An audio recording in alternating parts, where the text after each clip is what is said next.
दोस्तों तो कैसे हैं आप लोग। उम्मीद करता हूँ अच्छे होंगे। मैं भी बहुत अच्छा हूँ। और तो हम लोग क्लास 12 यानी कक्षा 12 का गणित पढ़ रहे हैं, जिसमें हम लोग पढ़ रहे हैं कंटिन्यूटी एंड डिफरेंशियबिलिटी यानी सांतत्य तथा अवकलनीयता। हमने बहुत सारे कंटिन्यूटी एंड डिफरेंशियबिलिटी पे क्वेश्चंस कर लिए हैं, तो यदि आप लोगों ने अभी तक नहीं देखे तो आप उन्हें ज़रूर देख लीजिएगा। ठीक है। इसके बाद में मैंने आपको अवकलनीयता पढ़ाई थी। अवकलनीयता में मैंने बहुत सारे क्वेश्चंस करवा दिए हैं, एक्सरसाइज के क्वेश्चंस।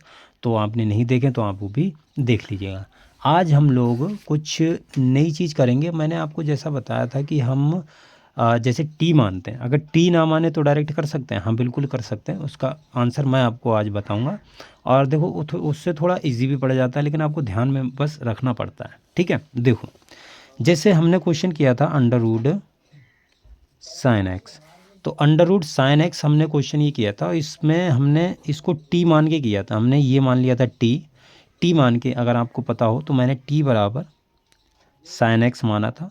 ठीक है। टी बराबर साइन एक्स मानते हैं, टी रखते हैं इसमें, फिर उसका हम अवकलन करते हैं। इस प्रकार से हमने पिछली क्लास में देख लेना आप, मैंने ये क्वेश्चन बड़े डिटेल से करवाया है। तो देखो अगर हम इसको डायरेक्ट करना चाहें, एक्स के सापेक्ष इसका अवकलन करें तब क्या होगा। तो देखो कैसे करना है, अगर आपको टी मान के नहीं करना है तो। ठीक है। एक्स के सापेक्ष अवकलन करने पर, तो देखो कैसे करेंगे, ध्यान से समझना। ये थोड़ा शॉर्ट भी है और थोड़ा अच्छा भी है, डायरेक्ट हो जाता है। तो हो जाएगा D Y upon D x.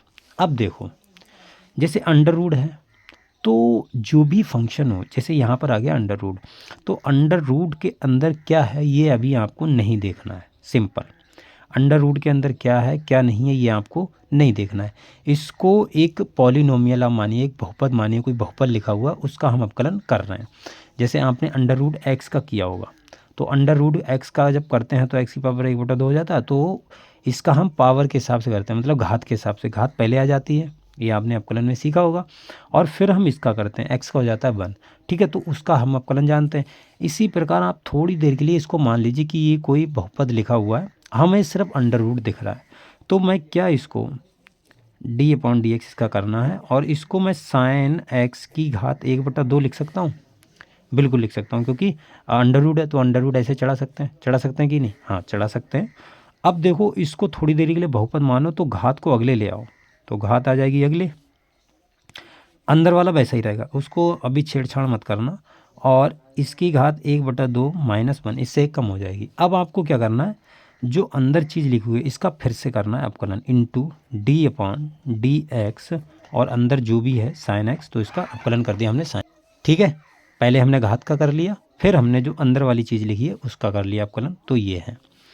तो देखो ये आ जाएगा 1/2, और ये हो गया साइन एक्स की पावर -1/2 घट जाएगी, इनटू साइन एक्स का अवकलन क्या होता है कॉस एक्स, तो इसका हो गया कॉस एक्स। ठीक है।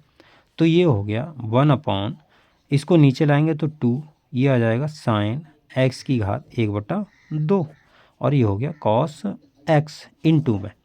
अब देखो तो ऊपर इसका गुणा करेंगे तो कॉस एक्स बटे 2 रूट साइन एक्स, ये आ गया इसका अवकलन डायरेक्ट। यही हमने पिछली क्लास में किया था। तो आपको कोई टी नहीं मानना तो कोई दिक्कत नहीं, आप इसका ऐसे कर लीजिए डायरेक्ट। समझ में ही बात, क्लियर हुआ। चलो जैसे देखो अब मैं ये क्वेश्चन वही क्यों करवा रहा हूँ, क्योंकि आपने वो पहले कर लिए टी से, इसलिए मतलब अगर आप डायरेक्ट करेंगे तो आपको कोई दिक्कत नहीं होगी। जैसे क्वेश्चन नंबर 6 किया था, ये मैंने पिछली क्लास में करवा दिया है। जैसे कॉस साइन एक्स था, और भी बहुत सारे इसके पार्ट थे। तो ये था, ये हमने निकाला था इसका अवकलन, इसको टी माना था, अंदर वाले को इसको टी माना था, और फिर टी यहाँ पर रखा था, फिर हमने उसका अवकलन किया था। आपने देख लिया होगा, इससे पिछले वाले लेक्चर में ही मैंने करवाया। इसको डायरेक्ट करना है देखो, तो दोनों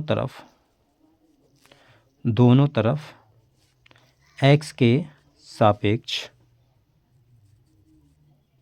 अवकलन करने पर, अवकलन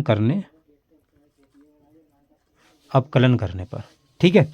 तो क्या हो जाएगा D Y upon D X. ठीक, D Y upon D x. तो देखो अब आपको कैसे करना है, जैसे आप बाहर आपको दिख रहा है कॉस, अंदर इसको फिर नहीं देखना है, अंदर जो भी लिखा हुआ आप इसको छोड़ दो, आप इसको मान लो मतलब कोई कोण है, ठीक है। देखो जैसे मैं बता रहा हूँ उसको आप ध्यान में रखना, इसको आप मान लो कि ये हमारा कोई एक कोण है, बाहर आपको क्या दिख रहा है कॉस, कॉस का आपको अपकलन पता है, बिल्कुल पता, तो आप इसका कर दीजिए। तो डी अपॉन, पहले तो लिख लीजिए डी अपॉन और कॉस, अंदर क्या लिखा है साइन एक्स, ठीक है। इसका आपको कॉस का अवकलन पता है क्या होता है, माइनस का साइन एक्स, तो माइनस साइन एक्स, और एक्स की जगह पे ये पूरा है, ध्यान रखना एक्स की जगह पे, तो माइनस का साइन अंदर साइन एक्स वैसे ही आ जाएगा। अब जो अंदर लिखा है इसका आपको फिर से करना है अवकलन, तो डी अपॉन डी एक्स और ये लिखा है साइन एक्स, तो ये कितना हो जाएगा, देखो माइनस का साइन और साइन एक्स, और साइन का क्या होता है कॉस एक्स, तो यही अवकलन देखो वैसे आया था, यहाँ पर 2 लाइन में आंसर आ गया, d Y upon D x, और ये तुम्हारा फाइनल आंसर आ गया। यही हमने टी जब मान की किया था तब भी हमने यही किया था। इसके देखो और भी पार्ट है, मैं वो भी बता रहा हूँ इसको कैसे करके करना है। देखो ये डायरेक्ट मेथड है, आई होप आपको ये अच्छा लग रहा होगा उससे, टी वाले से, वास्तव में ये अच्छा ही मेथड है। थोड़ा मैंने बाद में इसलिए बताया है ताकि आप पहले उससे करना सीख जाएं कि टी मान के भी क्वेश्चन कैसे करके किए जाते हैं, क्योंकि कभी कभी अलग ही क्वेश्चन दे देता है, अलग अलग दे देगा आपको मान, और बोलेगा आपको मतलब अवकलन निकाल के दिखाइए, मतलब टी बराबर कुछ और फंक्शन दे देगा और एक्स बराबर कुछ और फंक्शन दे देगा, आपसे बोलेगा d Y upon D x निकाल के दिखाइए, तो वहाँ पर आपको वो चीज़ आनी चाहिए, ठीक है। अगर ऐसे क्वेश्चन है तो इसका आप डायरेक्ट कर दीजिए। जैसे 6 में ही क्वेश्चन है, 6 का ही पार्ट है ये, साइन और ब्रैकेट में tan x, ठीक है, ये क्वेश्चन है, ये आपने किया भी होगा। तो डायरेक्ट आप d Y upon D x निकालिए, तो d Y upon D x. अब मैं थोड़ा डायरेक्ट करूँगा, साइन का आपको पता है, अंदर भूल जाइए क्या है क्या नहीं, भूल जाइए, इसको क्या करना है, भूलना है, थोड़ी देर के लिए भूलना है, थोड़ी देर के लिए भूलिए, वरना अगर ज़्यादा देर के लिए भूल गए तो फिर दिक्कत हो जाएगी, ठीक है, ज़्यादा देर के लिए भूल गए तो फिर दिक्कत हो जाएगी। थोड़ी देर के लिए इसको भूल जाना है, इस वाले को जो अंदर लिखा हुआ है। साइन का आपको अपकलन पता है क्या होता है, कॉस एक्स, तो उसका आप कॉस एक्स लिख दीजिए, एक्स की जगह पे tan एक्स है तो उसका tan एक्स लिख दीजिए, इनटू tan का फिर से करना d Y upon D x और tan एक्स, एक्स का जो भी है कोण उसका फिर से करना होता है, तो ये हो जाएगा कॉस और tan एक्स, और इसका क्या होगा sec स्क्वायर एक्स, बस ये आंसर आ गया। 2 लाइन का सवाल है, ठीक है। टी मानते तो इसको पहले टी मानते, फिर टी यहाँ पर रखते, फिर उसका अवकलन करते, फिर जो टी माना है उसका अवकलन करते, फिर d Y upon D x निकालते, यहाँ से हमने डायरेक्ट निकाल दिया। कितना मज़ेदार है नहीं, कितना अच्छा लग रहा है। चलिए इसी का एक और पार्ट है, मैं आपको वो बता ही देता हूँ, साइन और कॉस एक्स, ये वाई बराबर है d Y upon D x निकालिए, एक लाइन में देखिए आंसर आएगा डी वाई अपॉन डी है, लेकिन एग्ज़ाम में आपको लिखना है कि अवकलन करने पर ये वगैरह वगैरह, कहीं आप भी ऐसी कर दो डायरेक्ट एकदम। तो साइन का आपको अवकलन पता है, इसको क्या करना है, भूलना है, भूल जाइए। साइन का आपको अवकलन पता है कॉस एक्स, और एक्स की जगह पे क्या है कॉस एक्स ही है, फिर इसका फिर से होता है, इसका फिर से करना होता है, तो इसका क्या होगा माइनस का साइन एक्स, माइनस बाहर ले आओ, तो minus cos x into sine x, बस ये आंसर आ गया, सिंपल। समझ में ही बात, देखो इतना इजी है, बहुत इजी है, बहुत ज़्यादा इजी है, ठीक है।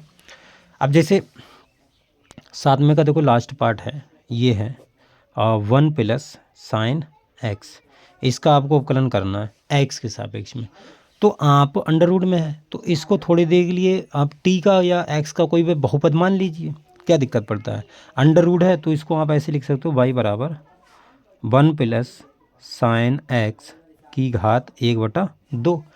अब इसका एक्स हिसाब का अवकलन कर दीजिए, d Y upon D x, तो घात का पहले होगा तो 1/2 और 1 प्लस साइन एक्स, और एक इसमें से कम होगी तो -1/2 आ जाएगी, फिर इसका दोबारा से करना है, तो d Y upon D x 1 plus sine x, ठीक है, तो ये हो जाएगा 1/2 और ये हो गया 1 प्लस साइन एक्स की घात 1/2 माइनस की, और इसका क्या हो जाएगा 1 का हो गया 0 और इसका हो गया कॉस एक्स, ठीक है।